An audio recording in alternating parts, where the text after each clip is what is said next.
अस्सलाम वालेकुम, this is doctor Syeda Nazneen back with our podcast. पिछली दफ़ा हमने एक पॉडकास्ट का आगाज़ किया था जिसका टॉपिक था mental health matters and don't suffer silently, जिसमें हमारा बेसिक फोकस यही रहा कि हम अगर कोई इमोशनली ओवरवेल्म हुए हुए हैं तो हमने रेड फ्लैग्स देखने हैं, हमने वार्निंग साइंस देखनी है और एक हद पे जाने से पहले हमने प्रोफेशनल हेल्प को सीख करना है, उनको ढूंढना है, उन तक पहुंचना है। फिर हमने कुछ टाइप्स की बात की थी जो कॉमनली हम इस वक्त आजकल मेंटल डिसऑर्डर्स को फेस कर रहे हैं। फिर हमारी जो गेस्ट थी उन्होंने तस्करा किया था कि जो हमारा एनवायरमेंटल फैक्टर्स हैं वो बहुत ज़्यादा हमारे स्ट्रेस को कंट्रीब्यूट कर रहे हैं, डिप्रेशन को कंट्रीब्यूट कर रहे हैं। तो उन तमाम मामलों पे हमने बात की थी। लिहाजा चूँकि हमारा टॉपिक पिछली दफ़ा कंप्लीट नहीं हो पाया था, in very important topic to be discussed and identified at the same time, तो आज हमने दोबारा अपने स्टूडियो में दावत दी है डॉक्टर ताहिरा अनस साहिबा को। बहुत शुक्रिया ताहिरा, आपने दोबारा टाइम निकाला। और चूँकि हमारा दिल नहीं भरा था और ये कि मौजू भी कंप्लीट नहीं हो पाया था, तो हमने कहा कि आज आपको दोबारा बुलाए। कैसी हैं आप? ठीक है? मैं बिल्कुल ठीक हूँ। आप ठीक ठाक कैसी है, हैं? अल्लाह का शुक्र, ठीक ठाक। तो शुरू करें हम अपना? जी जी। अच्छा जी। डॉक्टर ताहिरा, कुछ चीज़ें ऐसी होती हैं कि हम और आप उंगली पे अगर कट लग जाए या अगर हमारी किडनी फंक्शंस डिस्टर्ब हो जाए, हमारे हार्ट फंक्शन में कुछ ऊपर नीचे आ जाए, जो फिज़िकली हमें नज़र आ रहा होता है, उसको तो हम इम्पोर्टेंस देते हैं कि ये फिज़िकली हम इल हैं या हमारा आंखें सही नहीं देख रही हैं। बिल्कुल। लेकिन ये कि इफ़ वी आर हैविंग जो अभी जो इमोशंस की हमने बात की थी, एंजाइटी, डिप्रेशन, ओसीडी एक बड़ा इंपॉर्टेंट जी। आजकल फैक्टर है और हम देख रहे हैं कि यंग जनरेशन में, टीनेजर्स में भी बहुत किसी वजह से आ रहे हैं, वो आप हमें बताएंगी। तो क्या ये स्ट्रेस भी कहीं ना कहीं आकर फिजिकली कहीं पे एक्यूमुलेट हो जाता है और बायोलॉजिकली हमें अफेक्ट कर रहा होता है? आप बिल्कुल करता है। एक तो देखिए ये साइंटिफिकली है ना कि अगर आप बहुत ज़्यादा स्ट्रेस या डिप्रेशन ले रहे हैं तो वो डिफरेंट तरीके से मैनिफेस्ट करता है। वो आपकी बॉडीली पेन से बहुत सारे लोगों को यहाँ पर फील होता है कि पट्टे अकड़ गए हैं, बहुत सारे लोगों को बिल्कुल, बहुत सारे लोगों को टेंशन हेडेक्स होते हैं, बहुत सारे लोगों को पिंडियों के अंदर फील होता है, नॉट्स बन जाती हैं। लेकिन एक चीज़ जो हमारे यहाँ है वो ये भी है कि देखिए बहुत दफ़ा ये मैनिफेस्ट कैसे करता है, डिप्रेशन हो गया, स्ट्रेस हो गया।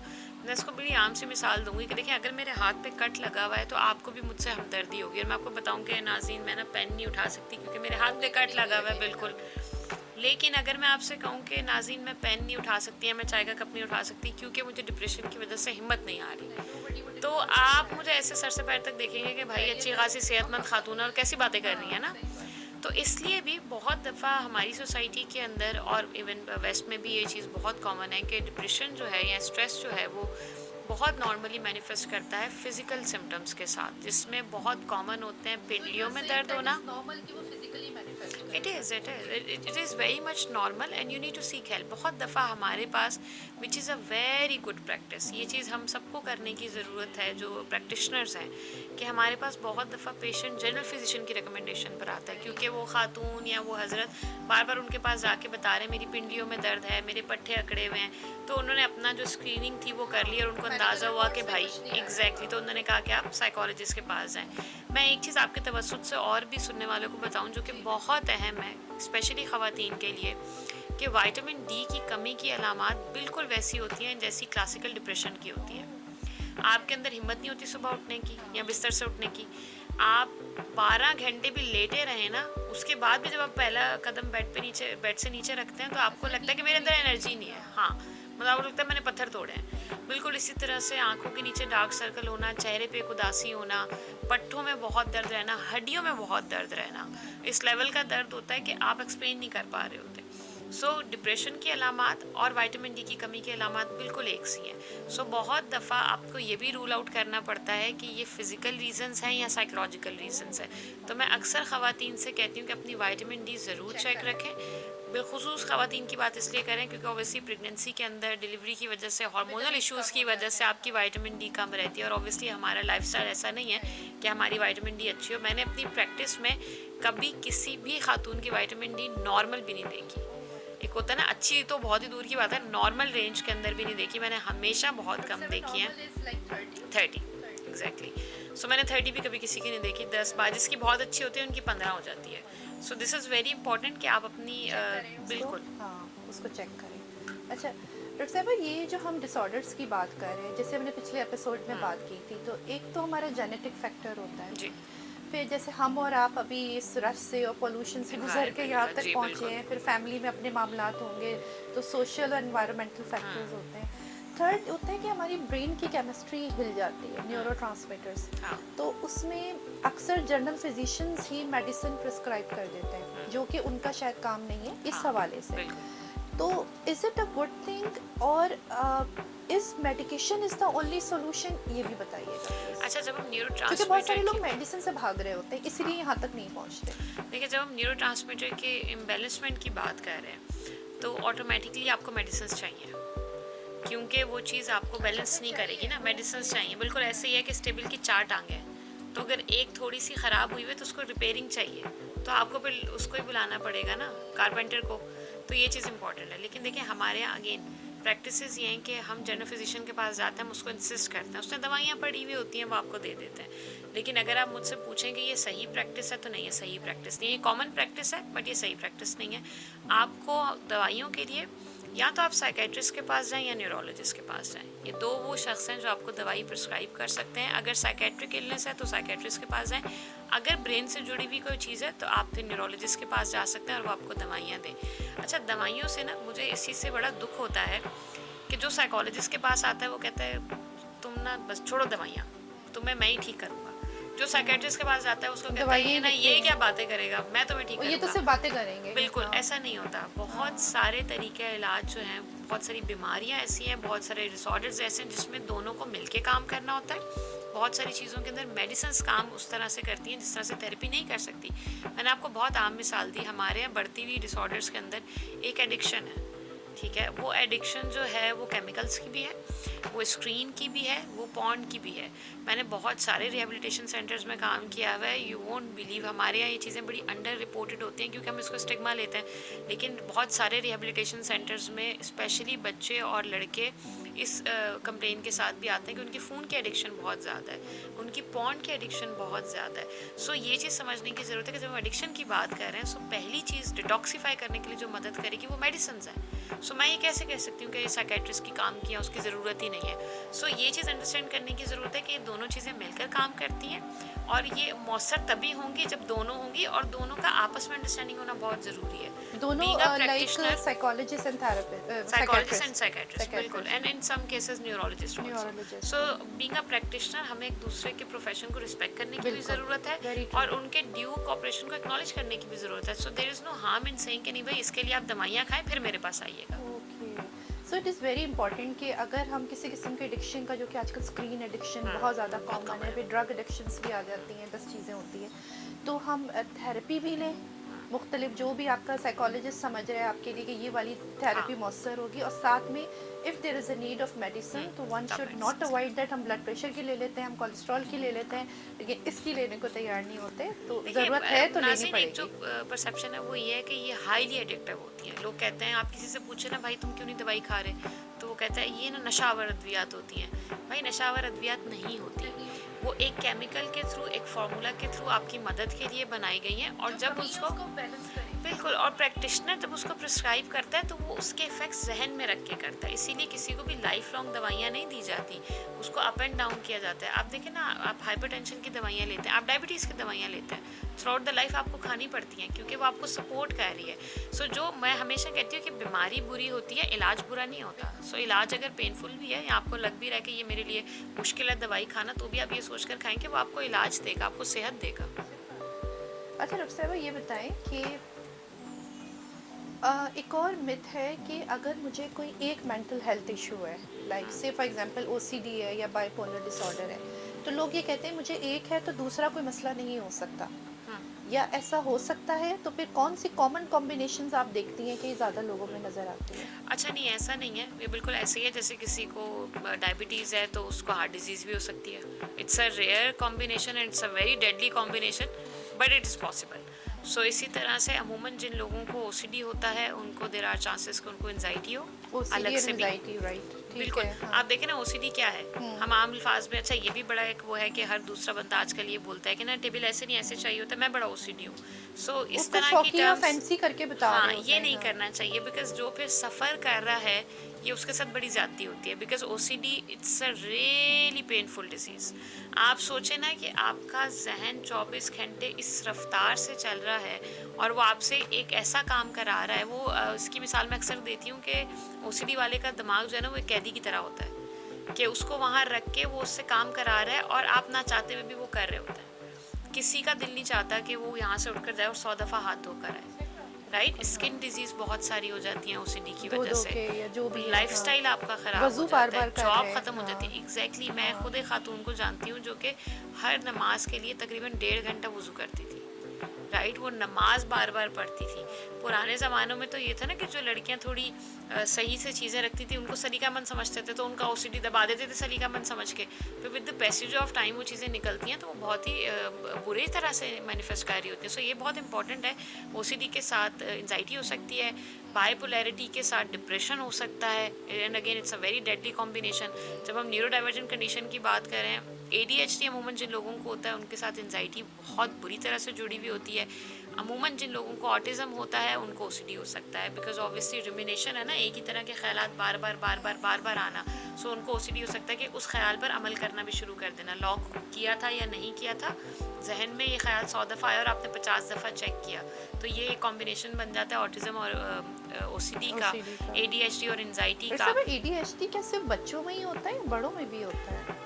वो बच्चे बड़े ही हो रहे हैं ना। हाँ, अगेन वो मैं भी वही बात eventually कहती हूँ ना कि बड़े होंगे, हमारे यहाँ हाँ। सैडली होता ही है कि हमने ना मतलब बीमारियां कैटेगराइज कर दी हैं। ये बूढ़ों के ADHD का लिए, बच्चा था तो हाँ। भाई जब वो बच्चा बड़ा हुआ तो वो कहाँ एडल्ट ही गया, हो गया, ज़ाहिर राइट। बात यहाँ है, तो हाँ। ADHD जो है वो मास्किंग में आ गया कि वो उस तरह से दिख नहीं रहा, तो सही है आप ये बताएं, वरना तो वो चीज़ है। तो ADHD और ऑटिज्म के बारे में मैं एक चीज़ और भी क्लैरिफाई कर दूँ कि जितने न्यूरो डाइवर्जेंट या लर्निंग डिसऑर्डर्स हैं, बहुत सारे लोगों को तारे ज़मीन पर याद होगी, बहुत सारे लोगों को ऑटिज्म के हवाले से मूवीज़ बन रही हैं। ये जो न्यूरो डाइवर्जेंट कंडीशन होती हैं ये फिक्सिबल नहीं होती, रिवर्सिबल नहीं होती, इनका कोई क्योर नहीं होता, सही है। अब मैं आम अल्फाज में इसलिए कह रही हूँ कि एग्जैक्टली ये वो चीज़ है जो साइंटिफिकली प्रूव है। ये बिल्कुल ऐसा ही है कि देखें आपके दिमाग में ऑटिज्म के अंदर होता क्या है, आपकी जो प्री फ्रंटल कॉर्टेक्स है, ब्रेन डेवलपमेंट एग्जैक्टली वो मुख्तलिफ तरह से डेवलप हुई है Develop किसी हुई, न्यूरोटिपिकल चाइल्ड से पैदा होते ही, तो बड़े होने के बाद तो वो बन नहीं सकती। इसी तरह आपका एमिगडाला जो है वो मुख्तलिफ तरीके से काम करता है एक न्यूरोटिपिकल बच्चे की तरह से। तो ये चीज़ समझने की ज़रूरत है कि वो चेंज नहीं हो सकता सपोर्ट के ज़रिए से, थेरेपीज़ के ज़रिए से, मेडिसिन के ज़रिए मैनेज से। कर सकते हैं। एग्जैक्टली आप उसको लेस टू नो सपोर्ट के साथ ज़िंदगी गुजारना सिखा सकते हैं। सो ये जो हमारे यहाँ अजीब व गरीब किस्म के क्लेम होते हैं कि इस चीज़ का इलाज एलोपैथी में आ गया, इसका होम्योपैथी में आ गया, इसका हिकमत में आ गया, सो ये इन क्लेम से हमें निकलना पड़ेगा। And we need to understand के कोई भी साइकेट्रिक इलनेस या कोई भी साइकेट्रिक इलनेस जो है वो किसी दूसरी इलनेस के साथ मैनिफेस्ट कर सकती है। देयर इज़ नो बाउंड्री कि भाई एक ही है तो दूसरी नहीं हो सकती। बहुत सारे लोग जिनको डिप्रेशन या बाइपोलैरिटी होती है they end up in a schizophrenic state, right. And the reason is कि आपने उसको ट्रीट नहीं किया। देखें हम जब हमारे पास कोई आता है इलाज के लिए तो वो हमें हिस्ट्री जो देता है वो 10 साल की होती है, 5 साल की होती है, 15 साल की होती है। उसके बाद वो समझता है कि 4 सेशन के अंदर सब सही हो जाएगा। सो दिस इज़ नॉट पॉसिबल। अमूमन जो लोग शिज़ोफ्रेनिक होते हैं जिनको हम सड़क पर देखते हैं, सड़कों के हमारे यहाँ तो बड़ा कॉमन है कि रांची में साइड पे लोग नशा करके लेटे हुए हैं, एक बंदा इतने बड़े बड़े बालों में बगैर कपड़ों में सड़क पे घूम रहा होगा। सो इनको शिज़ोफ्रेनिया होता है एंड द रीज़न इज़ इनको कभी किसी ने क्योर नहीं किया। और ये फैमिलीज़ के अंदर भी होता है। मैंने जैसे कहा था ना, बहुत सारे मामू, खाला, ताया, चाचा, हर खानदान में एक आधा होता है। मैनेजमेंट भी इसी में आ जाता है, मेंटल हेल्थ के उसमें। बिल्कुल। और मुझे एंगर के खैर बारे ज़रूरी में ज़्यादा गुस्सा आ रहा है, चीखना चिल्लाना। देखिए एंगर के बारे में मैं अक्सर ये बात कहती हूँ कि एंगर और स्ट्रेस में बहुत आम सी मिसाल ये है कि हमारे यहाँ ना शुरू से कहते हैं गुस्सा बड़ा बुरा है, मेरा बच्चा गुस्सा करेगा ना, हमसे नहीं बेटा गुस्सा नहीं करते। देखिए अल्लाह ने अगर आपके अंदर गुस्सा नहीं रखा होता तो आप अपनी गैरत को कैसे मैनिफेस्ट करते हैं, आप कैसे बताते कि आप गैरतमंद इंसान हैं। इसकी बड़ी आम सी मिसाल ये है कि भाई आपके पास से खातून गुजर रही है, आपके घर की गुजर रही है, कोई भी गुजर रही है और कोई उसको हरास कर रहा है, छेड़ है, और आप वहाँ बड़े आराम से खड़े हैं क्योंकि मुझे तो गुस्सा नहीं आता। तो ये तो ऐसा नहीं होता, गुस्सा आपको आना चाहिए अल्लाह ताला की तरफ से। और जो जज्बात अल्लाह ने आपके अंदर रखे हुए हैं ये बात याद रखें कि वो बिला वजह नहीं है, वो नुकसानदेह नहीं है। बिल्कुल। अगर उसका इजहार करना आपको आता है सो जैसे मैंने पहले भी कहा था कि इजहार आपके इख्तियार में, तो जो दीन में भी कहा गया कि गुस्सा हराम है, वो ये बताया गया है कि जब आप गुस्से को गिवन कर देते हैं और आप उसको अपना सरबराह मान लेते हैं तो आप ज़िंदगी में कुछ ऐसे काम कर देते हैं जो हराम भी होता है और नुकसानदेह भी होता है, और इसकी मिसाल हम रोज़ाना देखते हैं। सो ये चीज़ अंडरस्टैंड करने की ज़रूरत है। इसीलिए बड़ा खूबसूरत अंग्रेज़ी का लफ्ज़ है एंगर मैनेजमेंट, स्ट्रेस मैनेजमेंट। सो हम एंगर को या स्ट्रेस को ख़त्म करने की बात नहीं करते।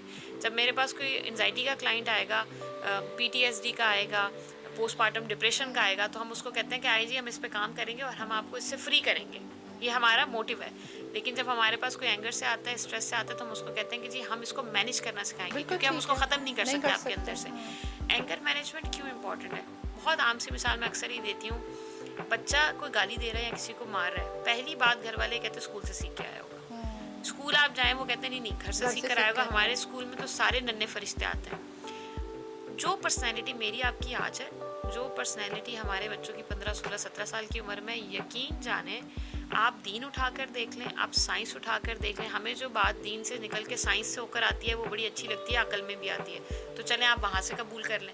वरना आप कुरान पाक में देखें, आप हदीस में देखें, तो ये बात जो शुरू के 5 साल हैं, जिसमें अब साइंस ये कहती है कि जो आपकी प्रेगनेंसी का टाइम है वो भी मिला दें, तो ये मिला के 6 से 7 साल हो जाते हैं, वो इतने इम्पॉर्टेंट होते हैं। और आपका बच्चा जो सीख चुका है वो 15 साल, 12 साल, 14 साल की उम्र में दिखा रहा है।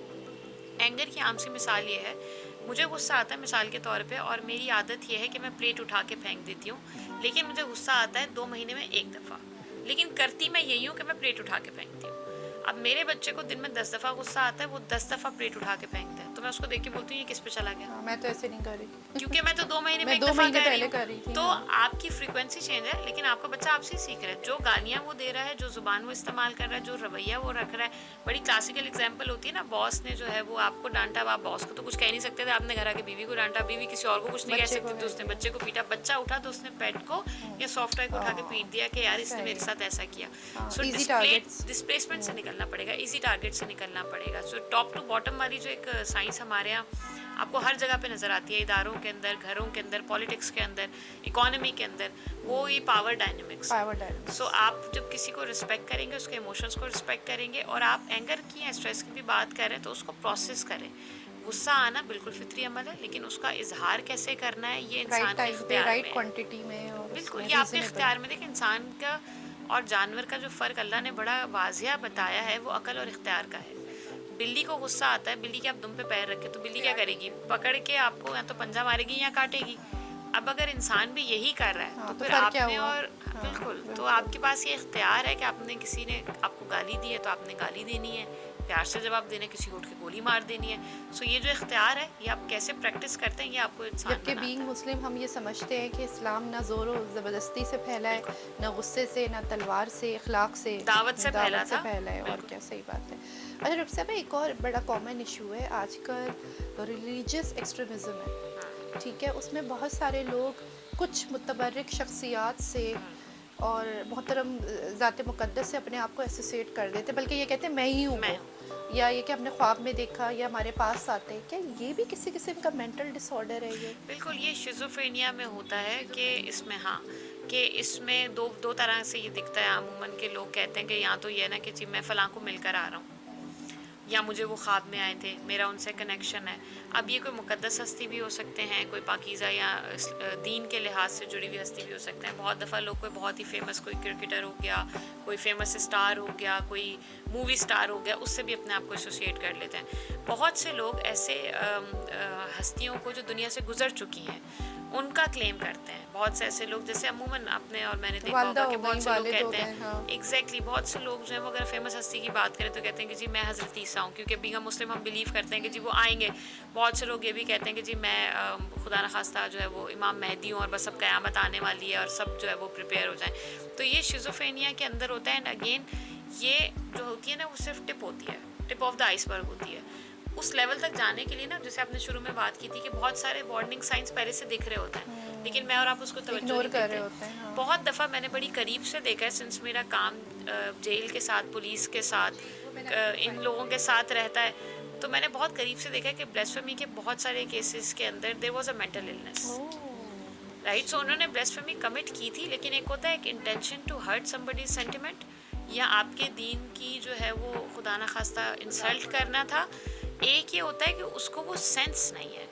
सो इफ़ समबडी साइकोलॉजिकली इल, तो उसका वो सेंस डेवलप नहीं था। सो बहुत दफ़ा हमारी सोसाइटी के अंदर स्पेशली ब्लास्फेमी के केसेस इस तरह से आपको दिखते हैं कि वो सामने वाले की मेंटल इलनेस थी, उसको नहीं रिपोर्ट किया गया, उसके बारे में नहीं बात की। ऑन द अदर हैंड बहुत दफ़ा हमारे यहाँ मेंटल इलनेस को एज अ बेट भी यूज़ करते हैं।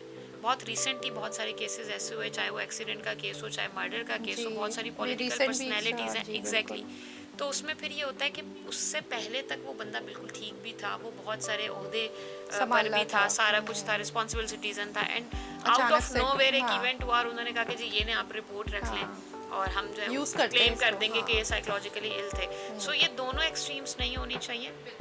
आपको बड़ा फेयर ग्राउंड्स के ऊपर जो है वो इस चीज़ को लेकर चलना चाहिए।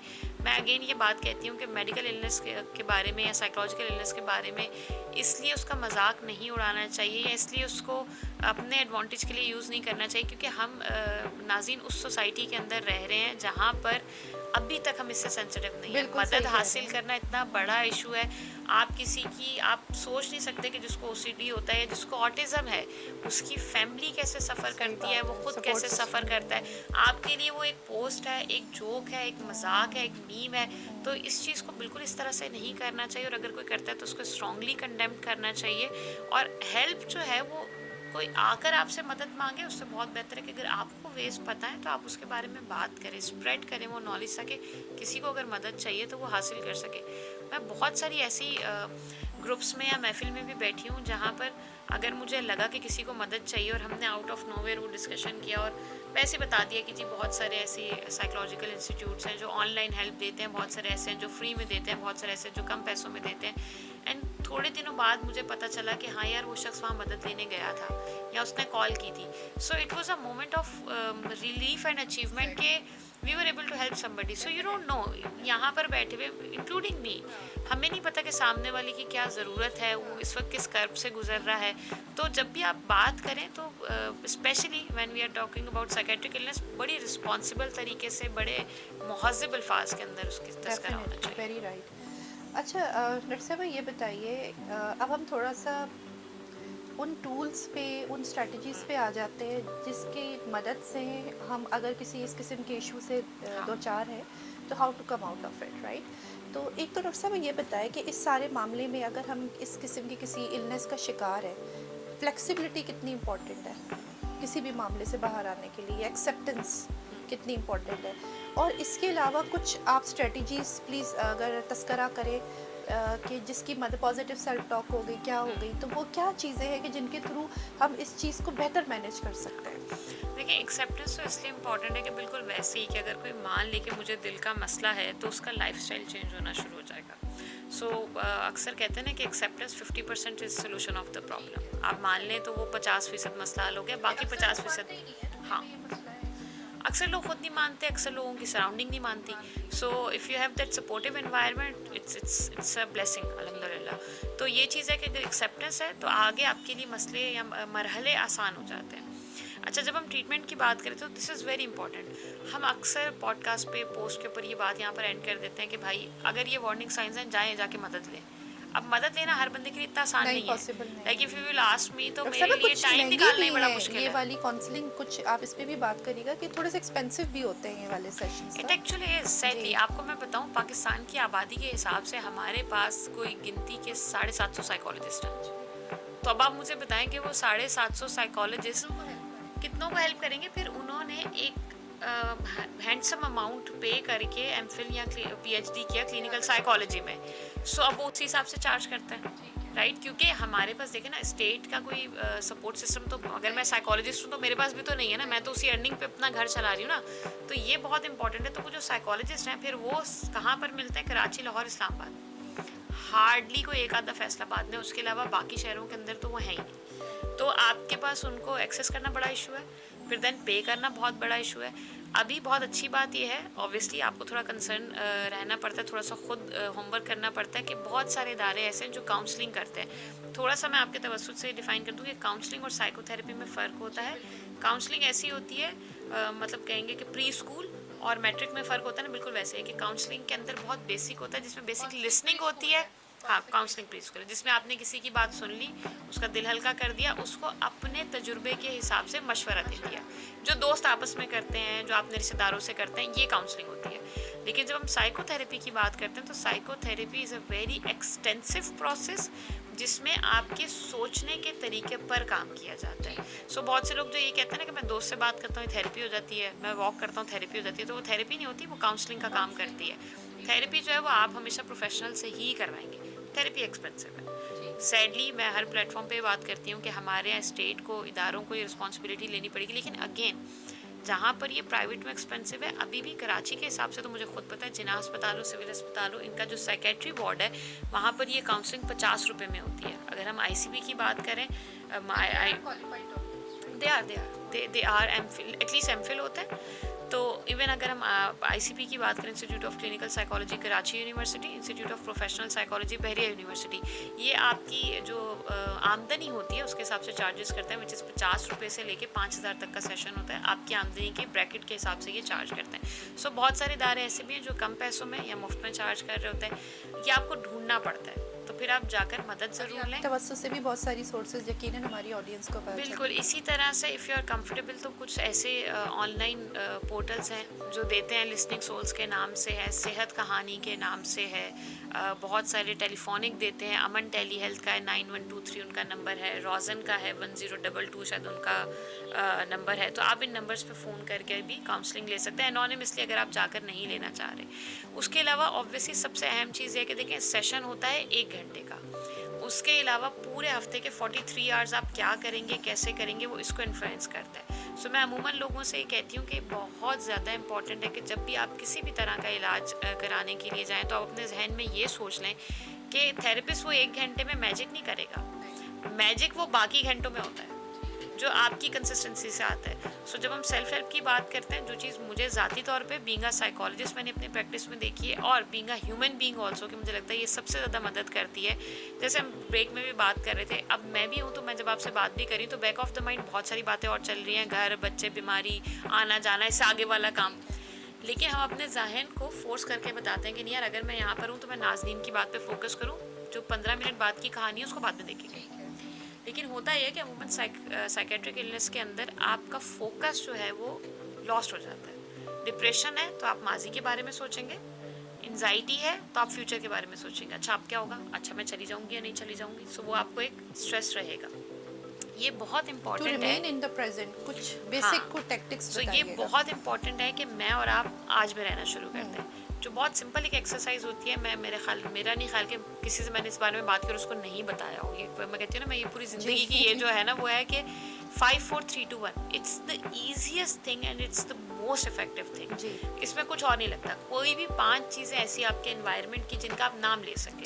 जैसे अगर मैं और नाज़ीन यहाँ बैठे हैं तो पेपर, पेन, माइक, घड़ी, लाइट, राइट, एसी, कोई भी 5 चीज़ें ऐसी। तो ऑब्वियसली हम तो बैठे हुए हैं तो हम हिल नहीं रहे, लेकिन आप देखकर सराउंडिंग से कोई भी 4 चीज़ें ऐसी जिनको आप टच कर सकते हैं। लेट्स से मैंने माइक को टच कर दिया, वॉच को टच कर दिया, टेबल को टच कर दिया। So if you can move, it's always advisable कि आप उठकर खड़े होकर जाकर टच करें। इसी तरह से कोई भी 3 आवाज़ें ऐसी जो आपके कान में इस वक्त आ रही हैं, जैसे मेरे कान में इस वक्त बाहर से ट्रैफिक जा रहा है उसकी आवाज़ है, मेरी अपनी आवाज़ है, हल्की हल्की एसी की आवाज़ आ रही है, नाज़ीन की आवाज़ आ रही है। इसी तरह से कोई भी 2 स्मेल ऐसी जो आप डिफ्रेंशिएट कर सकें।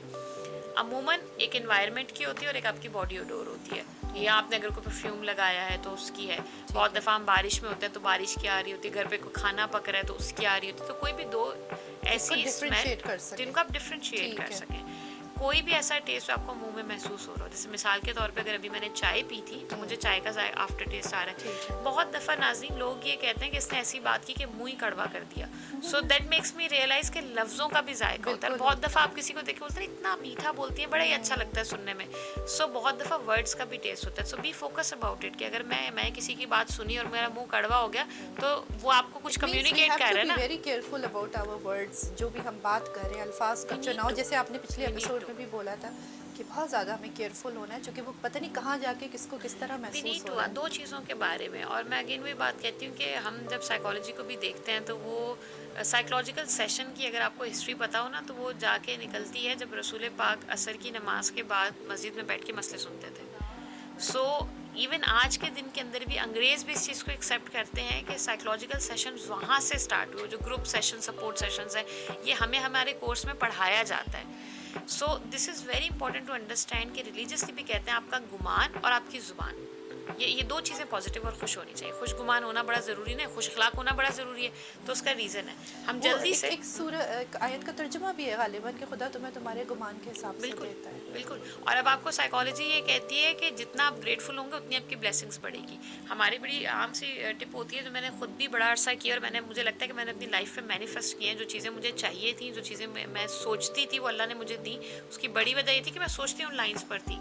तो आपको ग्रेटिट्यूड बहुत इंपॉर्टेंट है. आप आज से शुरू कर दें कि आप जब सोने से पहले कोई भी 3 चीज़ें उस दिन की ऐसी जिसके लिए आप अच्छा महसूस कर रहे हैं या आप शुक्रगुजार महसूस करते हैं, और कोई भी एक चीज़ ऐसी जिसने आपको डिस्टर्ब किया, आप उसको लिख लें.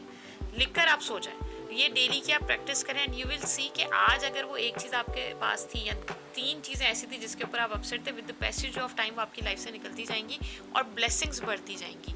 सो बड़ी सिंपल सी टेक्निक होती है काउंट योर ब्लेसिंग्स. सो अपनी जो नेमतें हैं उनको सुने, उनको सोचें, उनके बारे में जिक्र करें एंड यू विल सी कि अल्लाह ताला आपको और ज़्यादा ब्लेस करता रहेगा. और ये बड़ा सिंपल सा कॉन्सेप्ट है. जो पॉजिटिव अफर्मेशंस होती हैं वो साइंस यही कहती है कि जो आप बोलते हैं आप होते जाते हैं. बहुत सिंपल सी मिसाल है कि अगर मैं यहाँ बैठ कर बोलूँ 30 सेकेंड्स के नाज़रीन मेरे सर में दर्द हो रहा है, मेरे सर में दर्द हो रहा है, 30 सेकंड बाद मेरे सर में दर्द हो जाएगा, आपके भी सर में दर्द हो जाएगा सुन के. लेकिन अगर मैं आपसे ये बोलूँ कि आई एम फीलिंग गुड, तो 30 सेकंड्स बाद you will start feeling good without any reason, right. So आपका दिमाग जो है उसका रियलिटी का और फेक का फर्क नहीं है. जो आप उसको कहते हैं उसके लिए वो हकीकत है. सो बेसिकली जो हमें ड्राइव कर रहा है वो माइंड कर रहा है, बॉडी नहीं कर रहा. नहीं, माइंड कर, तो माइंड को कंट्रोल करना है. बिल्कुल माइंड कर रहे हैं ना, तभी तो देखेंगे माइंड अपसेट है तो ये पट्टे कट गए, पिंडलियों में नॉट्स बन गई. सो माइंड इतनी पावरफुल चीज़ है हमारी, और सबसे ज़्यादा अंडररेटेड माइंड है. मतलब मैं सोचती हूँ जहन को क्या फोकस करना है, हटो भाई, और करने को इतने काम है. So this is very important कि आप अपने माइंड को फोकस करें. इसके अलावा एक टेक्निक जो बहुत काम करती है, जो प्रैक्टिकल है, कि जब भी आप बैठें कोशिश करें, अगर आपको लगता है कि आप एंशियस ज़्यादा रहते हैं, कोशिश करें आप अपने दोनों पैर ज़मीन पर लगा कर बैठें, ज़मीन पर या फ्लोर पर. ग्राउंडिंग है. सो ये आपको अपने प्रेजेंट के साथ अटैच रखती है. सैडली नाज़रीन, मैं और आप ज़िंदगी में डिप्रेस या एंशियस ज़्यादातर इसी वजह से, क्योंकि हम आज के दिन में नहीं रहते. अगर आप मुझसे पूछेंगी तो सुबह से अब तक मेरा दिन अच्छा गुजरा, उसमें ऐसा कोई बुरी बात नहीं गुजरी. लेकिन मैं अपसेट होंगी, वो अपसेट में होंगी आज से 5 साल होने वाली पुरानी बात पर, या कल के आने वाले दिन की घबराहट मुझे खाई जा रही होगी. So this is very important to understand कि आपका आज का दिन अगर अच्छा गुजर रहा है, this is the best you have, because you don't no कि आपके पास कल है भी या नहीं है. ये तो मेरी और आपकी प्लानिंग है अगले 5 साल की. हाँ, सो ये तो मेरा और आपका वो प्लानिंग है, समवॉट इग्नोरेंस है कि हम उसके लिए परेशान हो रहे हैं. लेकिन अल्लाह ताला ने आपको बड़ा क्लियर बताया है कि you have to live in the moment, you have to live in the present. And I feel so proud of it कि वही चीज़ हमें psychologically, scientifically we see the same thing, कि वही जो अल्लाह ताला ने इतने 1400 साल पहले कुरान पाक में बता दिया था, वही चीज़ें आपको रिपीट होकर मिलती हैं. There is nothing new. हाँ, और दूंगा, और वो देता है. और अल्लाह में एक आखिरी बात, अगर आपके पास टाइम है तो मैं इसको ये मिसाल बड़ी दफ़ा कोट करती हूँ कि देखें, बड़ा क्लियरली अल्लाह ताला ने कुरान पाक में ज़ाहिर किया कि जैसा तुम सोचोगे वैसा मैं करूँगा. अच्छा, हम ये सोचते हैं कि मैं ना अच्छा सोच रही थी लेकिन मेरे साथ अच्छा नहीं हुआ. नहीं, आप अच्छा नहीं सोच रहे थे. उसामा बिन लादेन से आपके जितने भी इख्तलाफात हों, अगर उसने सोचा कि उसने जाके केज में रहना है, और एक ऐसा शख्स जिसने इतनी लग्जरियस लाइफ गुजारी थी, उसने उस केज में जाके ज़िंदगी गुजारी, रास्ता उसने खुद चुना, वहाँ रहने की हिम्मत उसको किसने दी? अल्लाह ने दी. बिल्कुल उसी तरह से मैं और आप फैसला खुद करते हैं. अल्लाह ने कहा कि जो फैसला तुम करोगे मैं उसको तुम्हारे लिए आसान कर दूंगा. आप आज फैसला करेंगे जाके मैंने जो है वो कहीं पर खुद को हमला करना है, अल्लाह उसके वसाइल पैदा कर देगा. आप आज फैसला करेंगे नहीं यार मैंने जाके अपने वालिदैन का अपना नाम ऊंचा करना है, मैंने दीन की कोई बात करनी है, मैंने मदद करनी है, अल्लाह आपका रास्ता आसान कर देगा. So there are several examples which make us realise के आप फैसला खुद करते हैं, मदद और आसानी आपको अल्लाह. बिल्कुल आप सही कह रही हैं. बहुत सारे फिलैंथ्रोपिस्ट उन्होंने कहा कि हमने इरादा किया और अल्लाह ताला रास्ते आसान करता चला गया. हाँ. अच्छा डॉक्टर साहब, ये बताइए कि ह्यूमन इंटरेक्शन कितना इम्पोर्टेंट है when someone is seeking for help, support system और एक दूसरे से बातचीत, मतलब अवेलेबिलिटी हो इस चीज़ की, कितना इम्पोर्टेंट है? It's a blessing when we compare to west. बहुत सारी चीज़ें उनकी हमसे अच्छी हैं, बहुत सारी चीज़ें हमने उनसे ली हैं, लेकिन ये फैमिली सिस्टम जो है ये मेरी और आपकी मिरास था, और ये जो है वो it's a big support system. ये आपके कम्युनिकेशन में, बहुत आम सी मिसाल में देती हूँ कि छोटा बच्चा जिसके इर्द गिर्द नाना नानी दादा दादी बहुत सारे लोग होते हैं, उसकी speech as compare to that child जो आइसोलेटेड इन्वायरमेंट में, वो ज़्यादा अच्छी होती है। वो माइलस्टोन बड़ा एक्टिवली जो है वो अचीव कर रहा होता है, उसको उस तरह से मेहनत नहीं करनी पड़ती। इसकी भी मैं एक मिसाल आपको ये दूंगी कि बड़ी मशहूर है। ईदी साहब जब स्कूल जाते थे तो उनकी माँ उनको 2 सिक्के देती, 2 आने देती थी और एक कहती थी कि एक ईदी तुम्हारा है और एक किसी और बच्चे को देना जिसको ज़रूरत हो या जो लंच ना लाया हो। सो ह्यूमन कनेक्शन जो है वो आपको ब्लेसिंग सिखाता है, वो आपको ये चीज़ सिखाता है कि शेयरिंग कैसे करनी है, रिस्पॉन्सिबिलिटी कैसे लेनी है। सो ईदी साहब ने फिर आपको दूसरा आना देने के लिए देखना पड़ेगा ना कि कमरे में ज़रूरतमंद कौन है। एग्जैक्टली हम अपने बच्चे को आज क्या कहते हैं कि बेटा ये आपका लंच है और इसमें से किसी को नहीं देना और अपना पूरा ख़त्म करके आना, राइट। सो उसको डिस्कनेक्ट तो हम कर रहे हैं ना, बिल्कुल उसी तरह से उस चीज़ को कॉम्प्लीमेंट कर देता है गैजेट्स। मैं और आप है ना, तो हम शायद फेसबुक पे ज़्यादा कनेक्टेड होंगे, व्हाट्सएप पे ज़्यादा कनेक्टेड होंगे, लेकिन हम रियल लाइफ में बैठेंगे ना, मैं ज़ाती तौर पे नाज़रीन बहुत सारे ऐसे लोगों को जानती हूँ कि जब वो रियल लाइफ में बैठते हैं ना, वो बिल्कुल यूँ करके बैठे हुए आपको देख रहे होते हैं और आप इतनी देर तक हैरान रहते हैं कि यही वो बंदा या बंदी थी जो फेसबुक के ऊपर ऐसे लंबे लंबे कॉमेंट कर रहा था एंड यू आर लाइक के भाई he is not even comfortable in real life interaction, क्योंकि आपने आइसोलेट कर दिया। बन चुके ना, लाइट गई थी तो हम अपने घर वालों को अच्छे लोग थे, हमने अच्छे लोग लाइट गई हुई थी तो हम बाथरूम में हमने टाइल्स गिन ली। सो मैं और आप, हम जब सुबह नाश्ता कर रहे होते तो हम सीरियल्स के डब्बे पढ़ते थे, आपस में बातें करते थे क्योंकि गैजेट्स नहीं थे। सो अभी भी गैजेट्स होने चाहिए, मैं उसको टेक्नोलॉजी को बिल्कुल वो नहीं करती, लेकिन आप उसको बैलेंस आउट करें। जो एक चीज़ आप सेल्फ हेल्प में कर सकते डॉक्टर साहिबा, चूँकि हमें एंड करना है, कुछ एप्स, कुछ मेडिटेशन की कुछ चीज़ें अगर आप सजेस्ट कर दें माइंडफुलनेस के लिए, मेडिटेशन के लिए, तो वो प्लीज़। देखिए, पॉजिटिव अफर्मेशंस की आपको मल्टीपल एप्स मिलती हैं, आप वो कर लें। उसमें से कुछ ऐसी होती हैं जिस पे बनी हुई होती हैं और आपको एग्जांपल देते हैं। अच्छा, पॉजिटिव अफर्मेशंस आप अपनी सिचुएशन के हिसाब से यूज़ करते हैं। इफ़ समबडी इज़ कॉन्फिडेंट तो उनको सुबह शाम कहने की ज़रूरत नहीं कि आई एम कॉन्फिडेंट, आप ऑलरेडी कॉन्फिडेंट है। सो मे बी आप लाइफ पार्टनर ढूंढ रहे हैं, आप उसके लिए बोल दें आई एम लुकिंग फॉर और I am going to have a very loyal and handsome life partner, और I am going to have a socially और फाइनेंशियली इंडिपेंडेंट लाइफ पार्टनर। आप बच्चा कंसीव करना चाहते हैं, आप उसके बारे में कह सकते हैं। आपके पास ऑलरेडी बच्चे हैं, आप उनकी तरबियत अच्छा करना चाहते हैं, एग्जैक्टली। आप खुद हील होना चाहते हैं, आप खुद प्रेजेंट में रहना चाहते हैं। सो आपको वो एप्स मदद करती हैं। आप अपनी सेल्फ अफर्मेशंस बनाएं और आप उनको रिपीट करें। सेल्फ अफर्मेशंस का बहुत सिंपल तरीका होता है, कोशिश करें, शुरू में फ़नी लगता है, बाद में आप यूज हो जाता है कि आप शीशे के सामने खड़े होकर वो चीज़ बोले। लेट्स से, हाँ, लेट्स से मैं ये बोलूँ कि Tahira I am feeling confident today, अगर if I am not feeling confident, और ताहिरा आई एम ब्रेव, और I can easily make new friends, और I can easily make good friends. तो आप ये चीज़ें रिपीट करें शीशे के सामने thrice a day and you will see the difference. एक और चीज़ बड़ी क्विकली टिप शेयर कर दूं कि हम जब किसी से मिलते हैं तो हम पूछते हैं कि नाज़रीन आप कैसी हैं, और नाज़रीन ने कहा मैं ठीक हूँ, और हम चल पड़े। लेकिन हम अपने आप से नहीं पूछते कि हम कैसे हैं और हम आज कैसा महसूस कर रहे हैं। सो अपनी फीलिंग्स के साथ कनेक्टेड ज़रूर रहें। आपको पता होना चाहिए, हमने कहा ना अवेयरनेस और एक्सेप्टेंस बहुत इंपॉर्टेंट है। अगर मुझे आज अच्छा फील नहीं हो रहा तो I should be aware of it, ताकि मैं कुछ ऐसा कर सकूं जो मुझे अच्छा फील कराए। सो सेल्फ केयर, अमूमन ये भी एक मिसकंसेप्शन आ गया कि मी टाइम ना आप फ़ोन पर ही है। नहीं, आपका मी टाइम है, आप वॉक कर लें, आप मैनिक्योर पेडिक्योर करा लें, आप कुछ अच्छा खा लें, आप कुछ अच्छा पका लें, आप कोई अच्छी किताब पढ़ लें, आप किसी ऐसे शख्स से जिससे आपको बात करने का मौका नहीं मिलता, बात करके अच्छा लगता है, आप उससे बात कर लें। So this is very important to understand कि me time should not be limited for the one thing. आप एक ही चीज़ को बार बार मी टाइम नहीं कर सकते। स्क्रीन का यूसेज डेफिनेटली होना चाहिए, लेकिन स्लीप बहुत डिस्टर्ब होती है, सोने से एडवाइजेबल है। सोने से 2 घंटे पहले आप कोशिश करें, एटलीस्ट 1 घंटा पहले आप फ़ोन यूज़ ना करें। फिर मेरा और आपका फ़ोन यहाँ रखा होता है, यहाँ हम सोते हैं। So this is very important कि आप फ़ोन को साइड टेबल पर रखें। एग्जैक्टली, आपको अलार्म चाहिए तो भी आप उसको साइड टेबल पे रखें। जब आप किसी से मिलें, किसी से बात करें, तो प्रेफर करें कि आप फ़ोन ज़रा कम यूज़ करें। बहुत सिंपल सी मिसाल इसकी बहुत सारे लोग दे रहे होते हैं कि अगर फ़ोन यहाँ रखा हुआ है और मैं कंटिन्यूसली देख रही हूँ तो यू विल फील इग्नोर्ड। और आपको एक आखिरी चीज़ और शेयर कर दूं कि फ़ोन के जो एक उसकी लाइक की या उसकी जो बीप बजती है या नोटिफिकेशन आता है, उसका हाई बिल्कुल वैसा ही होता है जैसा एक सिगरेट के कश का होता है। सो इट्स एन एडिक्शन, और वो एडिक्शन हम ग्रेजुअली, और मैं कभी कभी बड़ा फ़नी कहती हूँ कि अब तो कमरे में ही होता है कि अब्बा दादा नाना नानी बच्चा माशाल्लाह से सारे फ़ोन पर लगे हुए होते हैं। So this is very important to understand कि आप उसमें गिव इन ना करें। टेक्नोलॉजी आपके इस्तेमाल के लिए, आपकी आसानी के लिए है, आपसे आप उसको कंट्रोल करें, वो आपको कंट्रोल नहीं करनी चाहिए। Thank you so much doctor Tahira, आपसे बहुत सारी चीज़ें हमने आज सीखी और आपने हमें दोबारा टाइम दिया, आपका बहुत शुक्रिया। और उम्मीद है कि हमारी ये टॉक ख़ास तौर पे जो आपने टिप्स दी, जो स्ट्रेटजीज़ दी, हमारे लोगों तक पहुंचेंगी और बहुत सारे लोग अगर इस किस्म के किसी मसाइल का शिकार हैं तो यकीनन इसको एड्रेस करने की कोशिश करेंगे। Thank you so much for thank you having so me much, Nasir. Thank you so much. अच्छा जी, बहुत शुक्रिया। कुछ टेक अवेज़ की हम बात कर लेते हैं। We need to have proper sleep, उसके लिए हमें गैजेट्स के यूज़ को कट डाउन करना होगा। बैलेंस डाइट बहुत ज़रूरी है, सेल्फ टॉक बहुत ज़रूरी है, प्रेजेंट में रहना बहुत ज़रूरी है। एंड इन केस आपको या आपको लगता है आपके इर्द गिर्द किसी को हेल्प की ज़रूरत है तो इस चीज़ का इंतज़ार नहीं कीजिए कि वो खुद जाके हेल्प लेंगे। If you feel like someone is in need of help, you can help him by giving certain tips या काउंसलिंग के थ्रू। सो अपना बहुत ख्याल रखिए, खामोश नहीं रहना, अपने मसलों को डिस्कस करना है, प्रोफेशनल हेल्प लेनी है in case if you are in need of it. So अपना बहुत ख्याल रखिए। अल्लाह हाफ़िज़।